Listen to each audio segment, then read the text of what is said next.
Okay, just a reminder, at some point today, we do have a assignment due, page 594. That was the one I gave, when did I get that? Last Friday? Like that, page 594. It's based on substituting all sines and cosines in there and then simplifying it down.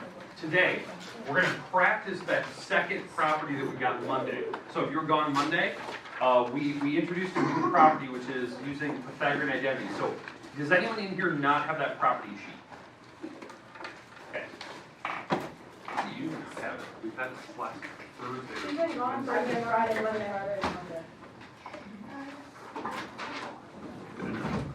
What are we doing on Friday?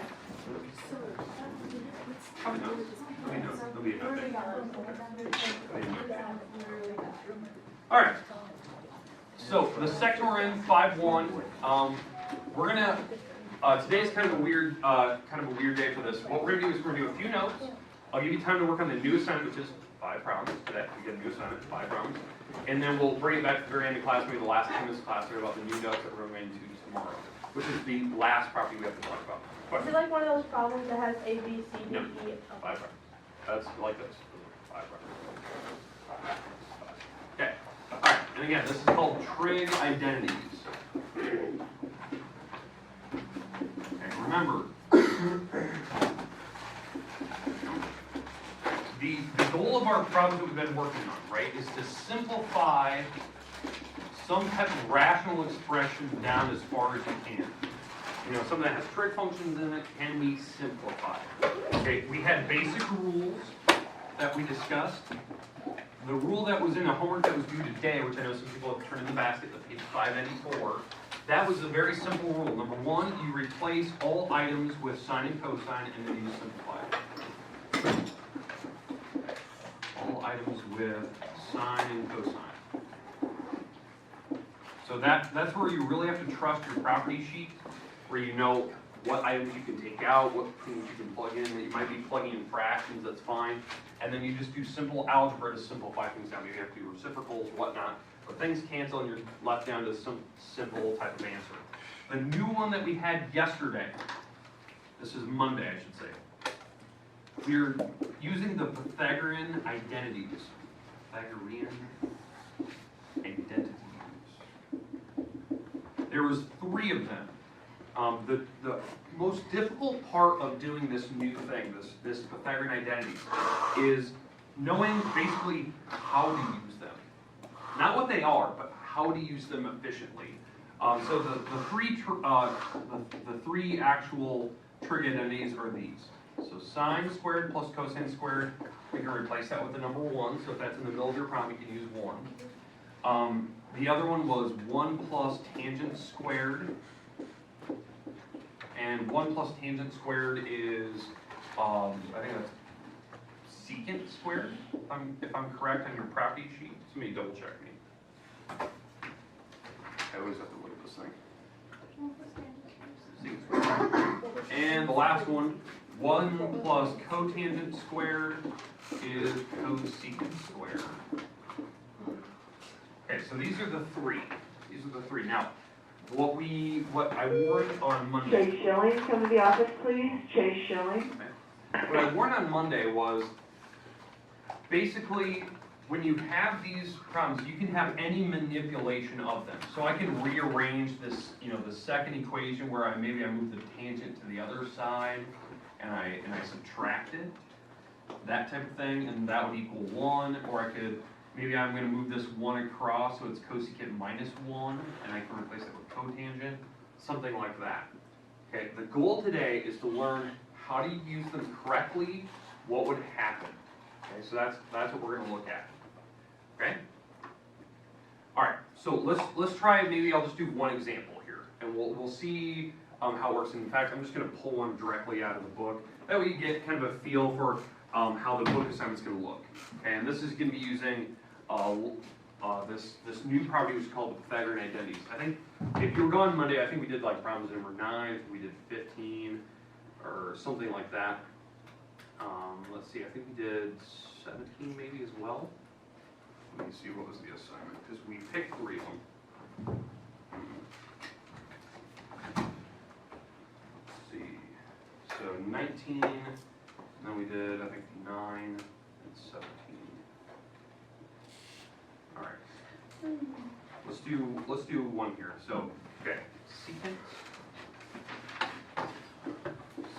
alpha minus secant alpha cos squared alpha. Let me double check. Did I write this down right? That's the sine squared. I know I did write that right. Okay. This is our first example. Again, this is directly out of the book. The goal in this problem is to simplify it, figure out what is this thing equal to. Now, there's a couple different ways to do this problem. A couple different ways. I think the easiest way is to recognize one of these, and that's going to be the tough part. That's I want to start with kind of one of these right off the bat, just so you get kind of a feel for how this works. Okay. On that problem, you could do this problem a ton of different ways. You can. Don't get me wrong. The way I'm going to show you is not the definitive way to do this. I think it is, once you see it, it's kind of obvious, but I'll kind of explain. So when I look at that problem, do you agree that on that problem there's plus and minus signs? Right? It's adding or subtracting things together. It's not just multiplying all the way across. Since there's adding and subtracting, I have this feeling that they're going to be using one of these, just because of the way that they're adding and subtracting items together. So what I look at is on this left side here, there's an item over here being subtracted by, we're subtracting this item back here, okay? Do you notice that both of these things have something in common? What are they both? Secant alpha. Alpha is like a variable. It's like an x or a theta. It's just a variable in there they threw in there. It's a Greek term, right? All right, so what I'm going to do is I'm going to say, let's do a common factor. Let's pull that out like factoring like you did back in Algebra 2. If I pull a secant alpha out of this problem, because I noticed they both have, what's left up here? Yeah, exactly. 1 minus sine squared. Does that make sense? Like I pulled the secant from both of them? That's how common factors work, that you pull the item they have in common outside the parentheses. Now, how I know that's the same thing, if you were to actually multiply this back through, you'd have to distribute it. It would go to the 1, it would go to the sine squared, and it would turn back into that. Okay, that's, when I look at that problem, that is the way that I saw it right away. I just noticed that they had something in common. I'm going to pull that out. Now, the reason why is because I noticed, what do they have left? They had this thing. That item that I have underlined is one of these, believe it or not. It's a manipulation of one of these three. And that's our new part today, that you can recognize that. On the top, it's actually this one, because it has a 1 and a sine squared in it. If I move this sine squared to the other side, what happens to it? It becomes negative, so it becomes 1 minus sine squared, right? So I can do that. These three I can manipulate, I can move around, I can do whatever I want to them. What is that equal to if I move this item across? Cosine squared. Does everyone see that? That I can replace that? That's why these are powerful. You can do any form manipulation of them and actually use these to substitute in there. So instead of just having 1 minus sine squared on that problem, which is this thing, I'm going to replace the part in the parenthesis with this. And I'll just use the same variable. So they're using alpha, so I'll use alpha instead of beta. So here's what I have. I have secant alpha parenthesis cosine squared alpha. Does that make sense, like how I can use that now? That's using a Pythagorean identity. I can use something that's maybe more difficult and replace it with something smaller. Being able to recognize that, that's difficult. I know it is. Is that the only way to do this problem? No. I could have done this problem by using all sines and cosines. But the way that I'm doing it here, I think is actually a little bit faster. It's actually a little bit easier to understand, I think. All right, so now that I have that, what I'll do now is, now that I've done all my substitution, I notice that everything's just being multiplied together here. There's no plus or minus signs in this problem. So noticing that, I'll just go to the old school things that we did last week. You know, the page 594 stuff, where we're going to just replace everything with sines and cosines and do the old school way, now that I've got rid of everything that's like a Pythagorean identity. So like, what is secant alpha according to your property sheet? 1 over cosine, right? 1 over cosine alpha, that's the same thing. So I can multiply these two things together now, because I want to put everything in terms of sines and cosines. This is cosine over 1, right? How do I actually multiply these now? Yeah, I can take out 1 cosine, and I'll take 1 away from the top, because there is 2 of them up there, because it has a square on it. So that's called cancellation method. That's what you did in Algebra 2 class. So this cosine on the bottom is gone, so all I'm left with is cosine alpha. It is cosine alpha over 1, but that's what I'm left with. That's the answer for this problem. That is the simplest form of this original problem. I can work my way down. That is the whole point of what we're doing. So we take something that looks evil and like basically simplify it down into something a little bit more manageable, something that's easier to type on a calculator. Because they would give me the same answer. Question. When will we use this? That is used for simplifying. It would be used in anything in like an upper level math, calculus or something where if they give you something devilishly hard, I wouldn't necessarily have to do that problem. I wouldn't have to type that in a calculator because again, you don't have secants in your problem, right? I could simplify this down, and what this is basically doing is this is the same answer. So I don't need to do all this work when I can just type that on my calculator. And recognizing that actually makes some of the pages in the books, like in calculus, actually way more manageable. The homework's a lot easier because you know how to simplify problems down so you don't have to do this much work. That's what I would use it for. That's actually what I've used it for. All right, so does everyone see where this new property fits in? Now, are you going to do that same thing every time? No, it's just I wanted to show you that so you can see it at least once. Okay.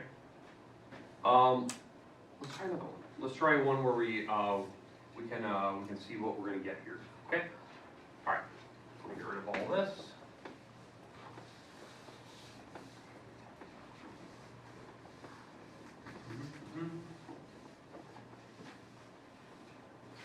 All right. So let's go with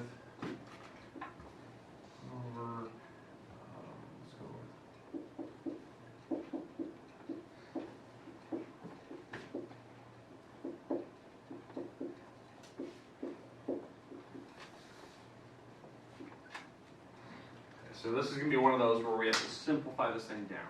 Okay, and again, I picked kind of an easier one, not one of the two in the book.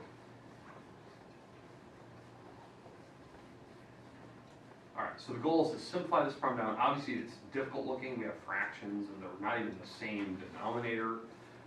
But if you notice inside that problem, they have parts of these. And how I recognize that is that they're adding and subtracting, and there's items of squares and ones. It's kind of obvious. Okay, so like if you look at the bottom down here, 1 plus cotangent, I see that part over here. It's one of these manipulations. In fact, it's just very explicit. What is 1 plus cotangent squared equal to? Cosecant. I'll replace that.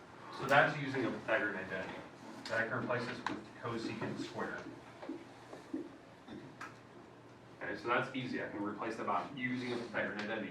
On the other side, I have 1 plus tangent squared. 1 plus tangent squared is secant squared, so I'll replace that. And now what I'm going to do is, now that I'm down to here, I'm going to change these problems, because now that I'm done with like the Pythagorean identities that I can tell for right now, I'll replace things with sines and cosines. So like for instance, if you look at your property sheet, 1 over cosecant, what is that the same as? Sine, right? It's the same as sine, and they just happen to be squared. So this would be sine squared. Because it's 1 over cosecant. So 1 over cosecant is sine, and it would just be squared. And why they put the 2 on the inside? Because if they put the 2 out back, when they say square, it looks like you're squaring the variable, not the actual whole item. So that's why they put the 2 on the inside. Okay, but over here, 1 over secant. Okay, I think I heard that earlier. All right, now that we're here, now that I don't have any fractions left, you probably recognize it. Sine squared plus cosine squared? 1. That's your answer. Like my answer was 1 in the end. It was just a single digit. It was a number at the very, very end. Cool. Okay, so what we're doing is we're trying to practice how can we simplify problems down using the new property. Is there some way we can do that? So that's what our new homework is based on. Now, the things that give it away, when they're doing a lot of adding, subtracting, when things are squared, when you notice you have parts of these, you want to probably do those first. Try to get rid of those parts. Once you have those substituted out and everything's down to something simpler, maybe everything's being multiplied together, then you want to go back to your old school way of replacing things with sines and cosines, and that will hopefully simplify down to something like singular, a single item. Now, here's my question. Should we do one more of these? No? Okay. All right. Here's your homework today. I'm going to make this assignment be due Friday. It's only 5 problems. It's just like what you're seeing here. Can you simplify? Now, the good part is on yours, they actually tell you what both sides are. So you actually know what the right side is, you know what the left side is. What I would do is I would pick the more difficult looking side and then try to simplify it and see, can I get these two things to be equal to each other? So that's kind of the idea. So they're not going to leave you hanging where you don't know where to go. You kind of know what you need to get to and where to stop. Okay, but here's your homework. It is page, I said it's 5 problems. It is page 594 again. Here's your 5 problems. 8, 10, 16, 18, and 22.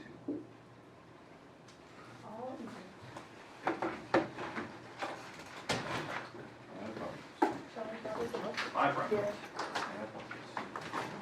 Okay, I'll give you say about 10 minutes or so, and then we'll talk about what we're going to do.